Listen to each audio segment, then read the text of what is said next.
indwara zandura ni indwara zishobora kuva mu mubiri umwe w'umuntu zikajya mu wundi. Hanyuma indwara zitandura ni indwara urwara ariko ukaba utayanduza mugenzi wawe. Izo ndwara rero zigabanyije mu byiciro bine by'ingenzi. Hari indwara zitwa dukunze kwita iz'umutima, ariko ntabwo ari iz'umutima gusa, ni indwara z'umutima n'imiyoboro y'amaraso. Hari indwara z'akarande z'ubuhumekero, hakaba n'izindi ndwara za kanseri n'iyindi ya diyabete cyangwa gisukari.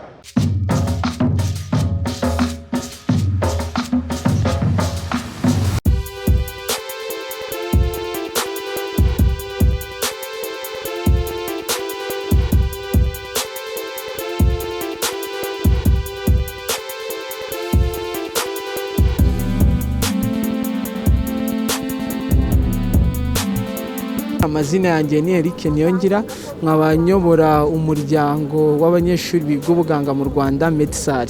Umuryango wacu Medsar ugizwe n'abanyamuryango bagera ku 1000 biga ubuganga mu Rwanda, biga muri kaminuza zitandukanye zigisha ubuganga mu gihugu. Murakoze cyane. Iki gikorwa ni bimwe mu bikorwa twateguye byo kwizihiza isabukuru yacu y'imyaka 25 umuryango Medsar umaze ushinzwe. Twifuje yuko hejuru y'amasomo twiga dushobora gufata ubumenyi dufite tukaza kubusangiza abaturage, ariko tunabaha serivisi mu byo dusanzwe dukora. Turi gutanga serivisi zijyanye n'ubuzima bw'imyororokere, indwara zitandura ndetse n'ubuzima bwo mu mutwe. Turi gukorera hano muri Nyabugogo, turi no gukorera Nyamirambo kuri Club Rafiki ndetse na Kimisagara kuri Maison de Jeunes. Niho turi gukorera hatatu. Turateganya gukorera abaturage basaga 6,000 mu minsi ibiri, uno munsi ku itariki 23 ndetse no ku itariki 24. Zino ndwara zitandukanye cyane cyane indwara zitandura abantu benshi bazigendana batabizi. Uko bazigendana batabizi, hari nabo usanga bafite navuga lifestyle zituma izi ndwara zishobora kubafata byoroshye. Hari abo usanga badafata indyo nziza, usanga bari kurya amavuta menshi, ntibakora imyitozo ngororamubiri, ndetse abandi nabo ugasanga ari abanywa itabi. Bityo rero tuje tukabigisha, tukababwira ko izo ndwara zishobora kwirindwa, tukanabapima bakamenya uko bahagaze, fasha yuko umubare munini wabo benshi utazaza kwa muganga, bityo n'imfuzi ziturukaho zikaba zagabanuka.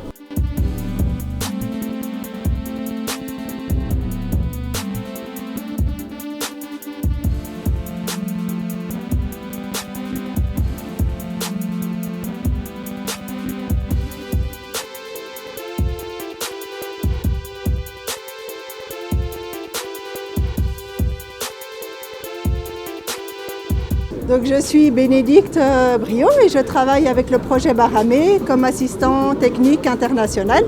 Et donc ici, Baramé qui est un projet d'Enabel, de la coopération belge, en partenariat avec Ville de Kigali, le district de Nyarugenge et Medsar, on organise cet outreach event aujourd'hui et demain. Et l'idée c'est de permettre aux jeunes et à toute la population d'avoir accès à la santé sexuelle et reproductive.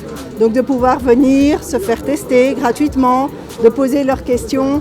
On a plein de professionnels en santé qui sont là et en santé mentale aussi. Alors pour les maladies non transmissibles, il y a une méconnaissance au niveau du Rwanda parce que les gens doivent se faire tester pour ça. Et vu que c'est des maladies souvent invisibles au départ en tout cas, donc les gens ne viennent au centre de santé ou à l'hôpital que quand ils sont malades. Mais au stade préventif, en général, les gens viennent rarement ou plus difficilement. C'est pour ça qu'on encourage vraiment la population à venir se faire tester. Au niveau des connaissances de santé sexuelle et reproductive, Enabel a fait une étude et on remarque qu'en fait le niveau de connaissance est plus élevé que ce à quoi on s'attendait. Maintenant, la pratique, c'est autre chose. Donc les gens connaissent, savent par exemple comment se protéger des infections sexuellement transmissibles, mais ne le font pas. Donc là, il y a un gap quand même qui doit être géré.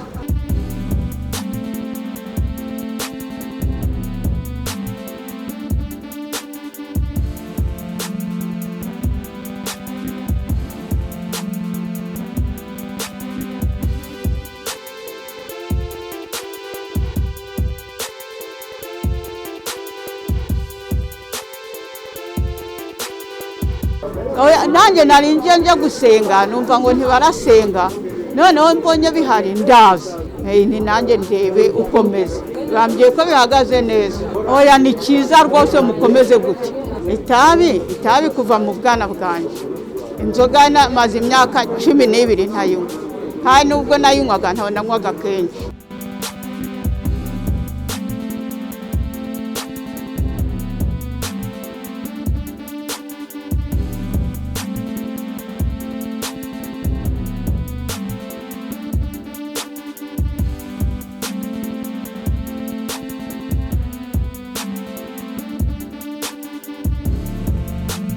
Karengane Evariste, abanuruka mu murenge wa Ruhunde, akarere ka Burera.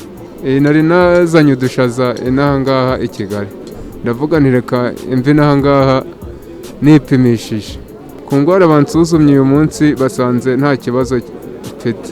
Ni ukwitwararika nkitwara neza. Ibi ni byiza cyane, bikagera no mu ntara hose, byadufasha bikatubera byiza.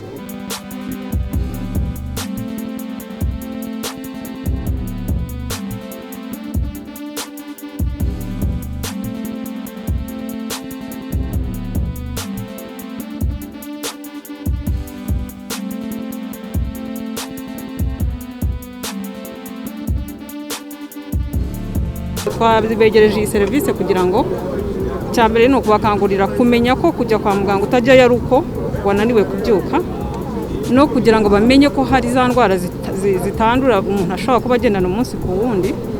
Bikaba byiza ko bamenya uko bahagaze, wamenya ko ufite ikibazo kimwe muri izo ndwara ukihutira gukurikiranwa na muganga kugira ngo wongere ugire ubuzima bwiza. Akaba ari gahunda nanone yo mu buryo bwo guteza imbere imibereho myiza y'abaturage, kuko ntago wakwiteza imbere utariho. Ni gahunda ihoraho kuko ni gahunda yo kugira abaturage bafite ubuzima bwiza. Inzego z'ubuzima nazo turakorana muri local government, kuko hari serivisi z'ubuzima zitandukanye zegererwa abaturage, za poste de santé, ibigo nderabuzima, ibitaro by'akarere. Serivisi z'ubuzima turakorana umunsi ku wundi, ariko ni ubukangurambaga kuko urabona bari bitabiriye hano nubwo ari benshi, ariko ntabwo ari bo abaturage batuye akarere ka Nyarugenge bose.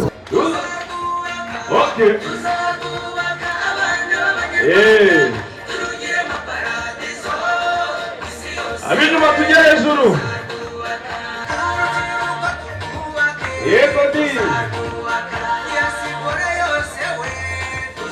Ukubaka neza, ukumenya uko uhagaze, ugukora umuganda, ugukora gahunda zose. Urakoze cyane hejuru. Amati. Amati. Aiwe.